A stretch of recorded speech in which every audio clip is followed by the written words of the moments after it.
नमस्कार, मेरा नाम है किसलय और आप देख रहे हैं एबीपी लाइव का डिजिटल बुलेटिन, जिसमें कि दिन भर की बड़ी खबरों से हम आपको करवाते हैं अपडेट। तो आज के बुलेटिन में बात होगी अडानी पर सवाल, लेकिन पीएम मोदी ने दिया नेहरू को लेकर जवाब। जेपीसी जांच पर अड़ा विपक्ष, क्या है ये जेपीसी, इसे भी समझेंगे।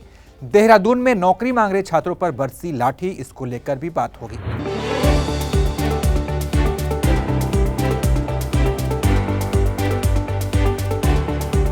तो चलिए बुलेटिन की शुरुआत करते हैं। आज राज्यसभा में पीएम मोदी ने राष्ट्रपति के अभिभाषण पर जवाब दिया। इससे पहले कल पीएम मोदी ने लोकसभा में बोला था। उससे एक दिन पहले राहुल गांधी ने लोकसभा में अपनी बात रखते हुए प्रधानमंत्री को लेकर जमकर निशाना साधा था। राहुल गांधी ने प्रधानमंत्री से अडानी को लेकर कई सवाल पूछे थे। तो मेरा सवाल प्रधानमंत्री जी से, और सिंपल सवाल है, प्रधानमंत्री जी, आपके फॉरेन ट्रिप्स पे अडानी जी और आप कितनी बार एक साथ गए? Adani ji, how many times did you travel together with Adani ji? How many times did Adani ji join you later on a visit? How many times did Adani ji travel to a country immediately after you did? And in how many of these countries after you visited did Adani ji get a contract?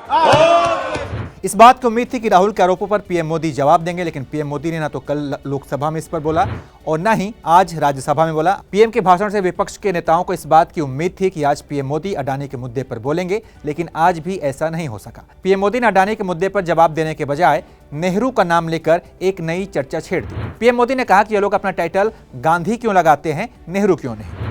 किसी कार्यक्रम में अगर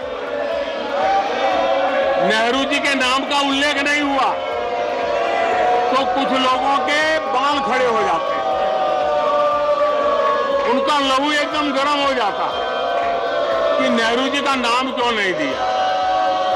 आदरणीय सभापति जी, मैं बहुत आश्चर्य होता है कि चलो भाई, हमसे कभी छूट जाता होगा नेहरू जी का नाम, और छूट जाता होता होगा हम ठीक भी कर लेंगे क्योंकि वो देश के पहले प्रधानमंत्री थे।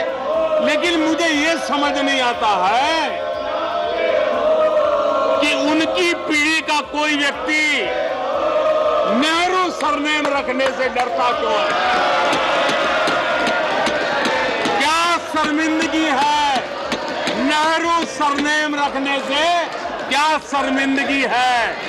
इतना बड़ा महान व्यक्तित्व अगर आपको मंजूर नहीं है, परिवार को मंजूर नहीं है, और हमारा हिसाब मांगते रहते हो। जन जन की पीढ़ियों की परंपरा से बना हुआ देश है ये देश, किसी परिवार की जागीर नहीं है। वहीं पीएम मोदी ने संसद में खड़गे के सवालों का जवाब दिया। कांग्रेस के कई पुराने मुद्दे और कुछ नेताओं के बयानों को कोट भी किया, लेकिन अडानी पर पीएम मोदी ने आज भी कुछ जवाब नहीं दिया। प्रधानमंत्री मोदी ने सदन में खुद की पीठ थपथपाते हुए कहा कि अकेले मोदी को घेरने के लिए सभी लगे हुए हैं। सुनिए। देश देख रहा है एक अकेला कितनों को भारी पड़ रहा है, एक अकेला कितनों को भारी पड़ रहा है। अरे नारे बोलने के लिए भी उनको बदल करना पड़ता है। जो भी ये बोलता है घंटे भर से आवाज की जवाब देता है। आदरणीय सभापति जी, एक कन्विक्शन के कारण चला हूं, देश के लिए जीता हूं, देश के लिए कुछ करने के लिए निकला हुआ हूं, और इसलिए ये राजनीतिक खेल खेलने वाले लोग, उनके अंदर वो हौसला नहीं है, वो ढूंढ रहे हैं, बचने का रास्ता खोज रहे हैं। आदरणीय सभापति जी, राष्ट्रपति जी के उम्दा भाषण को, राष्ट्रपति जी के मार्गदर्शक भाषण को, राष्ट्रपति जी के प्रेरक भाषण को इस सदन के अंदर अभिनंदन करते हुए, धन्यवाद करते हुए, आपका भी आभार व्यक्त करते हुए अपनी बात को समाप्त करता हूं।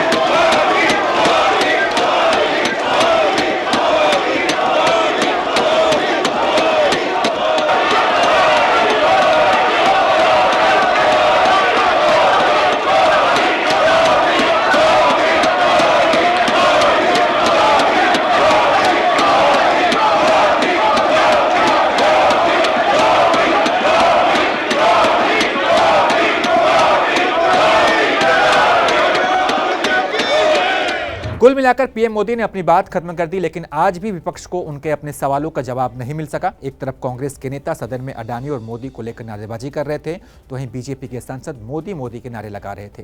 राज्यसभा में पीएम मोदी के भाषण पर कांग्रेस नेताओं ने क्या कहा, आइए ये भी सुनते हैं। देखिए, ये तो उनकी बोलने की शैली है, मगर अंदर से वो दुखी होंगे। क्योंकि दुखी इसलिए होंगे कि आज जो देश के हालात हैं और जो प्रश्न देश कर रहा है उसके जो वो जवाब देने को तैयार नहीं है। लोग चाह रहे थे कि अडानी जी पे जो प्रश्न उठे हैं कल, वो लोकसभा में जवाब देते, एक शब्द नहीं बोला। आज कांग्रेस पार्टी डिमांड कर रही थी कि यहाँ भी कुछ बोलें, यहाँ भी कुछ नहीं बोला। और सबसे बड़ी प्रॉब्लम तो ये है कि खड़गे साहब जो LOP हैं और कांग्रेस प्रेसिडेंट है, वो एक पॉइंट ऑफ ऑर्डर लेके कुछ बोलना चाह रहे हैं, उनको बोलने नहीं दिया गया।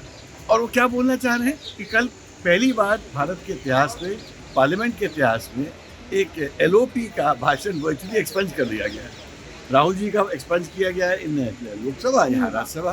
तो इस प्रकार से अगर हम प्रजातंत्र को चलाना चाहते हैं तो ये प्रजातंत्र मोदी जी को ही मैं उनको मुबारक है। आई डोंट थिंक ऐसा प्रजातंत्र देश की चाहता। अडानी और इस देश के प्रधानमंत्री मोदी, ये एक सिक्के के दो पहलू है।